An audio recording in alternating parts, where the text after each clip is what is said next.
আসসালামু আলাইকুম। টিকে পাওয়ার ইলেকট্রনিক্সে আমি আপনাদেরকে জানাচ্ছি আন্তরিক শুভেচ্ছা ও ধন্যবাদ। আমরা গত পর্বে আলাপ আলোচনা করছিলাম যে স্কিল সম্পর্কে। একজন ব্যক্তি বা আপনি যদি আপনার স্কিলকে ডেভেলপ করতে চান, সেটা কিভাবে ডেভেলপ করবেন এই বিষয়টি নিয়ে সাধারণ আলাপ আলোচনা করছিলাম। তো আমার ওই আলাপ আলোচনার ধারাবাহিকতায় আজকের দ্বিতীয় পর্ব। এই পর্বে আমরা জানব যারা ইলেকট্রনিক্সের উপরে নিজের ক্যারিয়ার ডেভেলপ করতে চান অথবা ইলেকট্রনিক্স আপনার ভালো লাগে, সেজন্য আপনি ইলেকট্রনিক্স নিয়ে কাজ করতে চান। সেক্ষেত্রে আপনার ইলেকট্রনিক্সের উপরে কি কি সফটওয়্যারের উপরে জ্ঞান থাকা দরকার এবং এই জ্ঞানগুলো দিয়ে আপনার কি কি হবে, কি কি কাজ সম্পাদন করতে পারবেন, এই বিষয়টা নিয়ে আজকে আমরা দ্বিতীয় পর্বে আলাপ আলোচনা করব। আর এই পুরো আলাপ আলোচনার মধ্যে আমি থাকব এমডি রিয়াদ হাসান। তা আজকে প্রথমেই আমরা আলাপ আলোচনা করব কোডিং। যারা কোডিং করতে চান, মানে সফটওয়্যার লিখতে চান অথবা পিক প্রোগ্রামিং করতে চান অথবা পিকের উপরে কাজ করতে চান, তাদের জন্য। আপনি পিকের উপরে কাজ করতে গেলে আপনাকে একটি সফটওয়্যার লাগবে, সেটি হচ্ছে কোড লেখার সফটওয়্যার। মানুষ বিভিন্ন রকমের সফটওয়্যার ব্যবহার করে, সেক্ষেত্রে আপনিও বিভিন্ন রকম সফটওয়্যার ব্যবহার করতে পারেন, কিন্তু দুইটা সফটওয়্যার মোটামুটিভাবে আমাদের সাধারণ যারা কাজ করি, ছোটোখাটো কাজ করি, এদের জন্য মোটামুটি হাতের কাছে পাওয়া যায়। এক নাম্বার হচ্ছে micro C pro for PIC. এটা একটা পেইড সফটওয়্যার, এটা টাকা দিয়ে কিনতে হয়। অনেক সময় ক্র্যাক ভার্সন ব্যবহার করে অনেকে ব্যবহার করে। আর একটা সফটওয়্যার আছে, সেটা হচ্ছে পুরোপুরি ফ্রি ভার্সন, সেটা হচ্ছে মাইক্রোচিপ কোম্পানি তৈরি করেছে এবং মাইক্রোচিপ কোম্পানি আপনাকে পিক ডেভেলপ করার জন্যে এই সফটওয়্যারটি ফ্রি দিয়েছে। মাইক্রোচিপ কোম্পানি এই সফটওয়্যারটা আমাদের জন্য ফ্রি করে দিয়েছে। কেন ফ্রি করে দিয়েছে? আমরা যেন মাইক্রোচিপ নিয়ে কাজ করতে পারি সুন্দরভাবে, স্বাচ্ছন্দ্যে। এই ফ্রি সফটওয়্যারটা আমরা ব্যবহার করার চেষ্টা করব। এটার নাম হচ্ছে এমপ্ল্যাব এক্সআইডি। এমপ্ল্যাব এক্সআইডি অনেকেই ব্যবহার করেন না, বা এটা একটু জটিলতার কারণে ব্যবহার করেন না। দেখেন, পৃথিবীতে সহজ বলতে কোনো জিনিস নেই, সব জিনিসই কিন্তু জটিল। আর এই জটিলতাকে যদি আপনি অর্জন করতে পারেন, জটিলতাকে যদি আপনি ওভার করতে পারেন, তাইলে আপনি ওখানে সাকসেস পাবেন। তো সেক্ষেত্রে আপনি কি করবেন? যেহেতু আপনার হাজার হাজার টাকা খরচ করে একটা সফটওয়্যার কেনার এবিলিটি নেই, সেজন্য আপনি ফ্রি যে সফটওয়্যারটা আছে সেটা ব্যবহার করার চেষ্টা করবেন। সেক্ষেত্রে এমপ্ল্যাব এক্সআইডি এটা ব্যবহার করবেন, এটা ডাউনলোড করবেন এবং এর সাথে আর একটা সফটওয়্যার লাগবে, যেটা হচ্ছে কম্পাইলার। এই এমপ্ল্যাব এক্সআইডির সাথে একটা কম্পাইলার দরকার হয়, যেই কম্পাইলার হচ্ছে ট্রান্সলেটর। মানে কম্পাইলারের কাজ হচ্ছে ট্রান্সলেট করা। আপনি যে ভাষায় কোডটা লিখতেছেন, আপনি যেই মেশিনকে দিবেন কোডটা, সেই মেশিন হয়তো এটা পড়তে পারবে না, কারণ মেশিনের একটা নিজস্ব ল্যাঙ্গুয়েজ আছে। তো আপনার ভাষা থেকে, মানে আপনার সি ভাষা থেকে যখন হেক্সে রূপান্তর করার জন্য যে ল্যাঙ্গুয়েজ ব্যবহার করা হয়, মাধ্যমটা ব্যবহার করা হয়, সেটাই হচ্ছে ট্রান্সলেটর অথবা কম্পাইলার। তো চলেন আমরা আজকে এই এমপ্ল্যাব এক্সআইডি ইনস্টল করব। ইনস্টল করে প্রথমে আপনারা যাবেন গুগল ক্রোমে গিয়ে সার্চ করবেন হচ্ছে MPLAB ল্যাব এক্সআইডিপি। তো এখানে পাবেন হলো মাইক্রোল্যাব টেকনোলজি। যাবেন মাইক্রোল্যাব টেকনোলজিতে। মাইক্রোল্যাব টেকনোলজি কেন, মাইক্রোচিপ টেকনোলজি কেন? মাইক্রোচিপ টেকনোলজি হচ্ছে মাইক্রোচিপ তৈরি করার একটা প্রতিষ্ঠান, এবং তারাই এই এক্সআইডিটা তৈরি করছে এবং এটা থেকে মানে মাইক্রোচিপের প্রোগ্রাম ডেভেলপ করা যায়। এই যে দেখতে পাচ্ছেন ডাউনলোড এমপ্ল্যাব এক্সআইডি, এখানে থেকে ডাউনলোড করবেন না, কারণ এইটা হলো সবচাইতে আপডেট যে ভার্সনটা, সেই ভার্সনটা। এখন আপনার সবচেয়ে আপডেট ভার্সনটা ব্যবহার করা যাবে না, একটু লোয়ার ভার্সন ব্যবহার করতে হবে। এই যে 6.20 এটা হচ্ছে সবচেয়ে আপডেট ভার্সন, এটা ব্যবহার করা যাবে না, একটু লোয়ার ভার্সন ব্যবহার করতে হবে। সেজন্য যেতে হবে গো টু ডাউনলোড আর্কাইভ। যদি আপনি তো এখানে আরেকটা বিষয় আছে, এক্সআইডি। এই যে দেখতেছেন এক্সআইডি লাগবে, কিন্তু এটা যারা ম্যাক ব্যবহার করেন তাদের জন্য এইটা ভার্সনটা, আর যারা উইন্ডোজ ব্যবহার করেন তাদের জন্য ভার্সন আলাদা। এখানে কিন্তু অনেক ভার্সন আছে, আমরা এগুলো ডাউনলোড করব না, আমরা বলছি 5.50 ডাউনলোড করব, কারণ 5.50টার আউটপুট খুবই ভালো, সেটা দিয়ে কাজ করতে অনেক সুবিধা আছে। এভাবে নেক্সট নেক্সট করে খুঁজতে থাকবেন। আমরা হলো 5.50 ভার্সনটা পাইছি, কিন্তু এই যে হচ্ছে উইন্ডোজের ভার্সন, এটা হচ্ছে ম্যাকের ভার্সন, এটা হচ্ছে লিনাক্সের ভার্সন। তো আমরা হলো উইন্ডোজের ভার্সনটা ডাউনলোড করব। আমরা উইন্ডোজের এখানে ক্লিক করার পরে এখানে ডাউনলোডের অপশন আসবে। এই যে দেখছেন এমপ্ল্যাব এক্সআইডি 5.50 উইন্ডোজ ইনস্টলার, এটা আমরা সেভিং এর আছে, এই যে ডাউনলোড অপশনে এখানে আমরা দেখাই দেব। এরপরে আমাদের আরো একটা জিনিস লাগবে, সেটা হচ্ছে XC8 এমপ্ল্যাব XC8 এখানে আসছে, আমরা এটার উপর ক্লিক করলাম। XC8, XC16, XC DSC, XC32 মানে 32, এই কম্পাইলারগুলো এখানে আছে। এখন আমরা সাধারণত 8 বিট 16 বিট মাইক্রো কন্ট্রোলার নিয়ে কাজ করি, আর এই যে অ্যাডভান্স যে মাইক্রো কন্ট্রোলারগুলো আছে এগুলো নিয়ে আমরা সহজে কাজ করি না, কারণ আমরা এতটা অ্যাডভান্স হই নাই। হ্যাঁ, আমরা যে অ্যাডভান্স হব না তা কিন্তু না। তো সেক্ষেত্রে আমাদের প্রাথমিক পর্যায়ে কিন্তু XC8 এই কম্পাইলারটা হইলেই চলবে। তো আমরা XC8 কম্পাইলারটা ডাউনলোড করব। আমাদের ডাউনলোড শেষ হওয়ার পরে আমরা এই যে আমরা সফটওয়্যারটা দেখতে পাবো, এই সফটওয়্যারটা আমরা ইনস্টল করব। তো ইনস্টল করার সময় আমরা মোটামুটি সবাই তো জানি যে সফটওয়্যার কিভাবে ইনস্টল করতে হয়, তারপরেও একটু দেখানোর জন্য দেখা, আর কিছু না।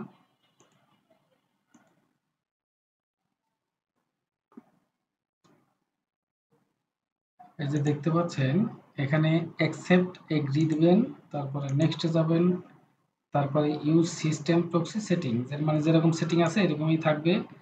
এখান থেকে আপনি এই যে সবগুলাই টিক মার্ক থাকবে, এই অবস্থায় আপনারা ইনস্টল করে দেবেন। এরপর অটোমেটিক্যালি ইনস্টল হবে। এটা ইনস্টল হইতে মোটামুটি অনেক সময় নেয়, ধৈর্য ধরে ইনস্টল করুন। আমার পিসিতে ইনস্টল করা আছে, সেজন্য আমি আর এটাকে ইনস্টল করব না, আমি এ পর্যন্ত নিয়ে আসছি শুধুমাত্র দেখানোর জন্য। এরপরে আমরা ইনস্টল করব হলো এই যে পোর্টিয়াস 8। পোর্টিয়াস 8ও ইনস্টল করা আছে, তো আমি এত দূরে দেখাবো না। যদি কারো মনে হয় যে আপনি ইনস্টল করতে পারেন না, সেক্ষেত্রে আমাকে কমেন্টে জানালে আমি ইনস্টল করার সিস্টেমটা দেখিয়ে দেব।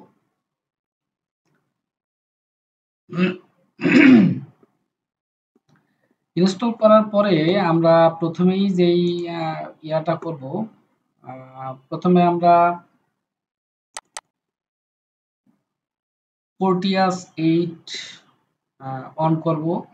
অন করার পরে আমরা এখানে একটা নতুন ফাইল ক্রিয়েট করব। এই যে নতুন নিউ প্রজেক্টে যাওয়ার পরে এখানে সার্চ করলেই এই পার্টসগুলো আসে। তো আপনারা যদি দরকার হয় আপনারা এভাবে সার্চ করে নেবেন। আমরা এই ক্রিস্টালটা নিলাম। এরপরে আমাদের আর কিছু এখান থেকে নেওয়ার মতো নাই। তো আমরা আইসিটা প্রথমে এখানে নিয়ে আসলাম। নিয়ে আসার পরে RB0 এখানে আমরা একটা এলইডি বসাবো। এখানে আমাদের একটা রেজিস্টর দরকার আছে। রেজিস্টরটা দরকার এই জন্যে যে 5 ভোল্ট থেকে তো আর এলইডি জ্বললে এলইডি কাটতে যাবে, সেজন্য আমরা একটা রেজিস্টর ব্যবহার করব, সেটা হচ্ছে 220 ওহমস। আর একটা গ্রাউন্ড পিন দরকার হবে আমাদের। এই যে এই পিনগুলো, এখান থেকে আমরা একটা গ্রাউন্ড নেব। এই যে গ্রাউন্ডের চিহ্ন, এই যে গ্রাউন্ড নিলাম, এখানে আমরা যুক্ত করলাম। তো গ্রাউন্ড পিনকে, এটা যে গ্রাউন্ড সেটা তো আবার বুঝিয়ে দিতে হবে সফটওয়্যারকে যে এটা একটা গ্রাউন্ড। এখানে ব্ল্যাঙ্ক আছে, এখানে এই যে জিএনডি দেখাই দিলাম আমরা, তার মানে এটা গ্রাউন্ড। এখন আমাদের ক্রিস্টালটা কোথায় আসবে সেটা আমাদের একটা বোঝার বিষয় আছে। তো আমাদের হলো ক্রিস্টাল, ক্রিস্টাল এই যে মাইক্রোচিপের OSC1 OSC2 CLK out CLK in, এই যে ওএসসি এইটাই হচ্ছে অসিলেটর, ঠিক আছে। তো এখান থেকে হলো এক্সটার্নাল ক্লক ফ্রিকোয়েন্সি আমরা দিয়ে দেব। এটা মনে করুন যে আমরা এটা 20 মেগাহার্টজ দিয়ে দিলাম।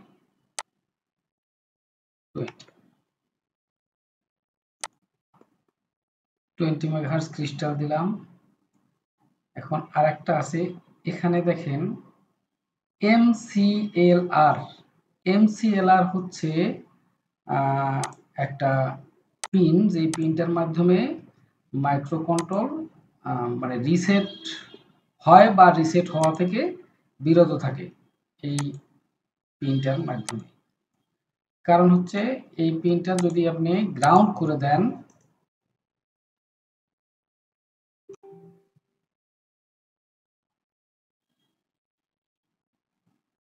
এই পিনটাকে যদি আপনি গ্রাউন্ড করে দেন তাহলে আপনার মাইক্রো কন্ট্রোলার রিসেট হয়ে যাবে। আর যদি পজিটিভ দিয়ে রাখেন তাহলে মাইক্রো কন্ট্রোলার সঠিকভাবে কাজ করবে। সেক্ষেত্রে আমাদের পজিটিভ সিগন্যাল দরকার একটা। এখান থেকে আমরা পাওয়ার নিলাম, পাওয়ার দিলাম এখানে 10K এর মাধ্যমে। এখানে 10K থাকবে বা 4K 7 দেওয়া যায়, সমস্যা নাই, 10K দিয়ে দাও। আমাদের সফটওয়্যারটি ওপেন হওয়ার পরে আমাদের যেটা করতে হবে, এখান থেকে একটা নতুন প্রজেক্ট নিতে হবে। কারণ এই সফটওয়্যারটি ওপেন হইতে কিন্তু একটু সময় লাগে, কারণ হচ্ছে এই সফটওয়্যারটা অনেক বড়। এখানে গেলাম নিউ প্রজেক্ট, আমরা যাব স্ট্যান্ড অ্যালোন প্রজেক্ট, নেক্সট। এখানে আমাদেরকে বলতেছে মানে ডিভাইস সিলেকশন করতে, 877।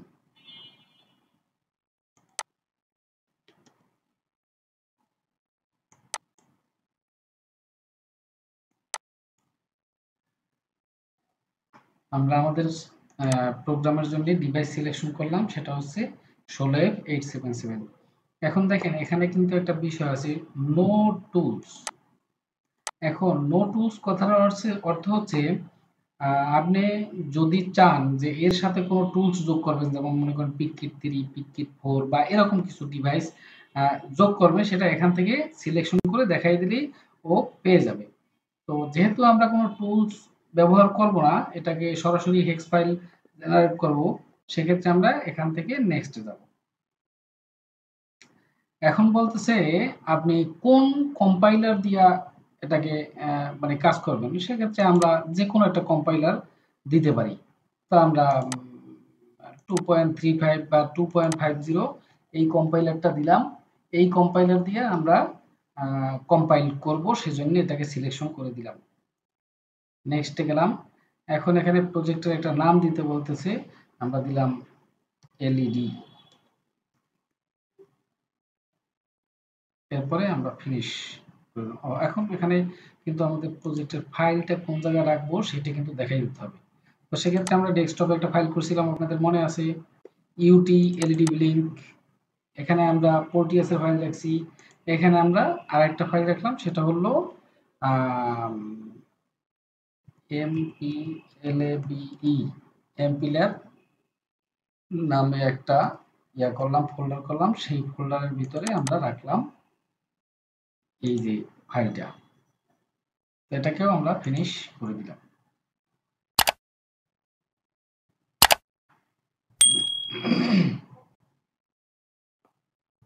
তো দেখতে পাচ্ছেন আমাদের এই যে এলইডি নামে একটা প্রজেক্ট ওপেন হয়েছে।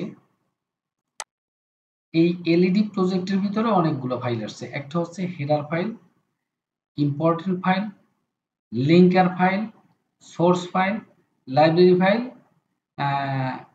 লোডেবল ফাইল। এখানে কিন্তু অনেকগুলো ফাইল তৈরি হয়েছে। আপাতত আমাদের অত বেশি দরকার নেই, আমরা শুধুমাত্র সোর্স ফাইল নিয়ে কাজ করব। এখানে দেখেন ব্ল্যাঙ্ক, এখানে কিন্তু সোর্স ফাইলের মধ্যে কিছু নাই। সেক্ষেত্রে আমরা এখান থেকে একটা নিউ ফাইলে গেলাম। আমরা কোন ভাষায় লিখবো সেটা হচ্ছে C source file. C source ফাইলে আমরা গেলাম, নেক্সট করলাম। এখানে আমাদের প্রজেক্টের একটা নাম দিতে বলতেছে, আমরা দেবো led.c। আমরা কোথায় ফাইলটা সেট করব? এই যে দেখেন আমাদের ফাইলের সেটিং কিন্তু UT LED blink এমপ্ল্যাব xid.c led.c। এখানে কিন্তু আমাদের প্রজেক্ট ফাইলটা সেভ হবে। সেক্ষেত্রে আমরা ফিনিশ করে দিলাম। ফিনিশ করে দেওয়ার পরে আমাদের কিন্তু এই যে সি এর একটা ফাইল কিন্তু এখানে আসছে। এখন আমরা এখানে হলো প্রজেক্ট লিখব। আমরা যেই কমান্ডগুলো লিখলে কাজ করবে সেই কমান্ডগুলো আমরা এখানে দেব। আমরা যখন প্রোগ্রাম লিখব তখন প্রথমে তো আমাদের একটা মানে ব্ল্যাঙ্ক পেজ আসবে। যেই পেজটাতে আমাদের প্রথমেই লিখতে হবে এই কথাটা, হ্যাশ ইনক্লুড xc.h, মানে এই কথাটা হচ্ছে মানে প্রোগ্রামিংয়ের একটা খুঁটি। মনে করেন যে এটা একটা খুঁটি, এই স্ট্রাকচারের উপরে দাঁড়ানো থাকবে। তো এইটা লিখতে হবে, যেটা হচ্ছে প্রোগ্রামিংয়ের প্রথমে। তারপরে যে চিপ নিয়ে আমরা কাজ করব সেই চিপের কনফিগারেশন করতে হবে। চিপের কনফিগারেশন কিভাবে করতে হয় আমি বলছি। এই যে production set project configuration, project configuration না, সেট কনফিগারেশন বিটস। এখানে আপনারা আসবেন, আসার পরে এখানে দেখেন আপনার অসিলেটর আপনি এক্সটার্নাল রাখবেন না ইন্টারনাল রাখবেন, এটা সেটিং করবেন। ওয়াচডগ টাইমার সেটিং করবেন, অফ থাকবে না অফ থাকবে। এরপর দিয়া power up time enable bit off থাকবে না অন থাকবে, সেটাকে কনফার্ম করবেন। এরপরে ফ্ল্যাশ মেমোরি অফ থাকবে না অন থাকবে, সেটা কনফার্ম করবেন। এরকমের সবগুলো কনফিগারেশন করে দেওয়ার পরে এখানে ক্লিক করলেই এই কনফিগারেশনটা আপনার ইসের ভিতরে চলে যাবে, আপনার মেইন প্রোগ্রামের ভিতরে চলে যাবে। তারপরে এইটা হচ্ছে সেই প্রোগ্রাম কনফিগারেশন। এই যে কনফিগারেশন বিটস এআইসির কনফিগারেশনটা এভাবে করে নেবেন। এরপরে আপনার মেইন প্রোগ্রামে যাওয়ার আগে আপনাকে ডিফাইন করতে হবে যে আপনি কত মেগা ক্রিস্টাল দিয়ে এটাকে কাজ করতেছেন। তো যদি আপনি ক্রিস্টাল ডিক্লেয়ার না করেন, সে কিন্তু বুঝতে পারবে না যে এই আইসিটা কি রকমের ক্রিস্টাল ব্যবহার করতেছে, সেক্ষেত্রে এরর আসবে। এই যে ডিফাইন স্টাল ফ্রিকোয়েন্সি 20 মেগাহার্টজ। এরপরে আসবেন হলো মেইন প্রোগ্রামে। মেইন প্রোগ্রাম, এরপর আপনার যেই প্রোগ্রামটা আমি এলইডি প্রোগ্রাম করছি সেখানে এই আরবি 0 পোর্ট হলো আউটপুট দিয়েছি। সেখানে এটা হচ্ছে ডিক্লেয়ার করতে হয়েছে যে এটা 0 পোর্ট আউটপুট, সেট আরবি 0 অ্যাজ আউটপুট ফর এলইডি। এলইডির জন্য এটাকে আমরা আউটপুট হিসেবে নিয়েছি। ফাইল আরবি পোর্ট এলইডি টার্ন অন, যখন এলইডি অন হবে তখন 500 এমএস অন হয়ে থাকবে মিলি সেকেন্ড, তার মানে হলো যে 1 মিনিটের 1 সেকেন্ডের অর্ধেক টাইম এটা অন হয়ে থাকবে। এরপরে আবার ওই ইয়াটা 500 মিলি সেকেন্ড অফ হয়ে থাকবে। এরপরে আমাদের প্রোগ্রামটা শেষ, মানে এই কন্টিনিউ এই প্রক্রিয়ায় চলতে থাকবে। তো এই প্রোগ্রাম লেখার পরে আপনি যখন বিল্ড প্রোগ্রামে যাবেন, এখানে বিল্ড মেইন প্রোগ্রাম, তখন দেখেন এখানে বিল্ড সাকসেসফুল এই যে কথাটা, এই কথাটা যদি না আসে তাইলে কিন্তু আপনার প্রোগ্রামের হেক্স ফাইল তৈরি হবে না, প্লাস অন্যান্য ইয়াও তৈরি হবে না। সাপোজ মনে করেন আমি যদি এখান থেকে টিটাকে কেটে দেই, তারপর যদি বিল্ড করি, এখানে কিন্তু বিল্ডে ঝামেলা হয়ে গেছে, এরর আসছে। তো এরকমভাবে কোনো ভুল করলে তখন কিন্তু প্রোগ্রাম সেটা ধরে ফেলবে এবং আপনাকে ইয়া করবে, সাজেস্ট করবে যে আপনার কোথাও ভুল হয়েছে, আপনি এটাকে সংশোধন করেন। তাহলে দেখেন আমাদের এখানে কিন্তু প্রোগ্রামের ড্যাশবোর্ডের ভিতরে কিন্তু কতটুকু প্রোগ্রাম খরচ হইলো, কি বিষয় আসে, সব কিন্তু আমরা এখানে দেখতে পাচ্ছি। তাহলে চলেন আমরা এখন দেখি যে আমাদের যে আমরা যে একটা ইয়া করছিলাম, স্কেমেটিক করছিলাম পোর্টিয়াসে। এখানে আরেকটা কথা বলে রাখি, যদি পোর্টিয়াস কেউ ইনস্টল করতে অসক্ষম হন বা পোর্টিয়াস ইনস্টল করতে সমস্যা হচ্ছে, সেক্ষেত্রে আমাকে কমেন্টে জানালে আমি পোর্টিয়াস ইনস্টলেশনের উপরে একটা ভিডিও দিয়ে দেবো, যাতে আপনাদের ক্লিয়ার হয়ে যায়।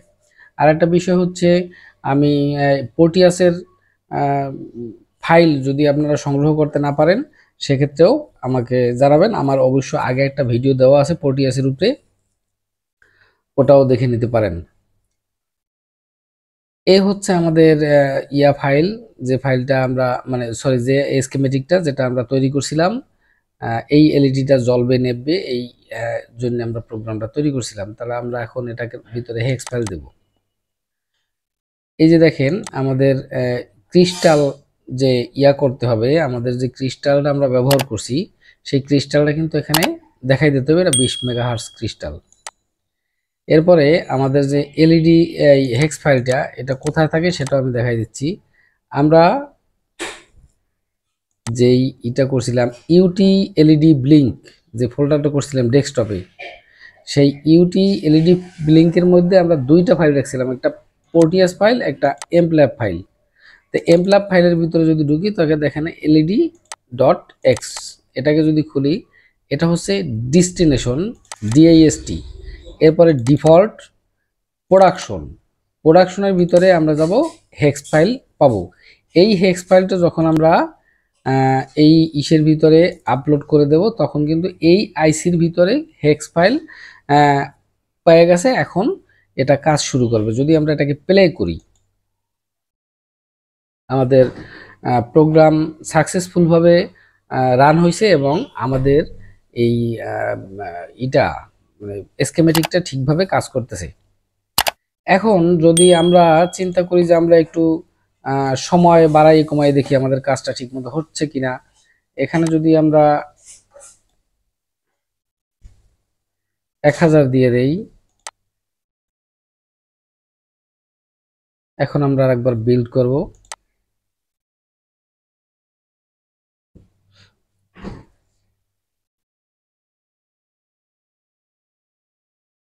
বিল্ড সাকসেসফুল হয়েছে। এখন আমরা আমাদের প্রোগ্রামে যাই, প্রোগ্রামে যাওয়ার পরে আবার একটু রান করি।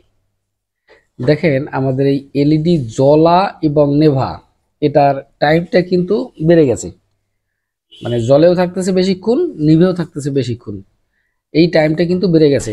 এখন যদি আমরা এটাকে টাইমটাকে আরো কমাই দিই, তাহলে কি করতে হবে?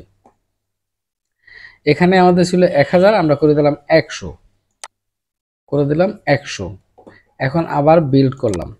এই বিল্ড করার কারণে কি হয়, ওই যে হেক্স ফাইলটা যেখানে আমরা রাখছি, সেই হেক্স ফাইলটা কিন্তু নতুন করে আবার ওই আপডেট হয়ে যায়। তাহলে এখন দেখেন আমার বিল্ড সাকসেসফুল হয়ে গেছে। এখন যদি আমরা এটাকে প্লে করি, এই যে দেখেন খুব দ্রুত গতিতে এই কাজটা সম্পাদন হচ্ছে। তো এভাবে আপনারা শুরু করেন, আশা করছি একের পর এক আপনারা প্রজেক্ট তৈরি করবেন এবং সুন্দরভাবে প্রজেক্টগুলো রান করতে পারবেন। তবে একটা কথা বলে নেই, এই যে ইয়াটা আপনার এই এমপ্ল্যাপ এক্সআইডি এর ফাংশন কিন্তু অনেক, প্রচুর ফাংশন আছে। যদি কোথাও কোনো জায়গায় ভুল হয় তাহলে কিন্তু আপনার এরর আসবে বা বিভিন্ন রকম। আমি কিন্তু বেশ কয়েকদিন এর একটা এরর নিয়ে মানে খুব ঝামেলায় ছিলাম। তখন কিন্তু আমার মানে একজন সিনিয়রের সহযোগিতায় আমি এইটাকে সম্পাদন করতে পারছি। তো যাই হোক, আপনারা কাজ করার আগে অনেক সাবধানতার সহিত কাজ করবেন। কোথাও কোনো ঝামেলা হলে শেয়ার করতে পারেন আমার সাথে, আমি চেষ্টা করব আপনাদেরকে। তো যাই হোক, আজকে আমরা যেই প্রজেক্টগুলো দেখলাম, যেই কাজগুলো দেখলাম, কিভাবে সফটওয়্যার ইনস্টল করতে হয়, কিভাবে প্রজেক্ট নিতে হয়, কিভাবে কোড লিখতে হয় এবং কিভাবে সিমুলেশনের মধ্যে এই কোডটাকে রান করতে হয়। তো এতগুলো প্রক্রিয়া যদি আপনাদের কাছে মনে হয় যে এগুলো ভালো লেগেছে বা এই প্রক্রিয়াটা আপনার পছন্দের বা আপনি এটা নিয়ে কাজ করতে আগ্রহী, তাহলে আমি বলবো আমাদের চ্যানেলটি সাবস্ক্রাইব করে আমাদের পাশেই থাকুন। কারণ এই রিলেটেড আরও ভিডিও সামনে আসতে পারে বা আমরা নিয়ে আসব, সেটা আপনার উপকারে হয়তো আসতে পারে। তো ধন্যবাদ সবাইকে আজকের এই ভিডিওটি মনোযোগ দিয়ে দেখার জন্যে।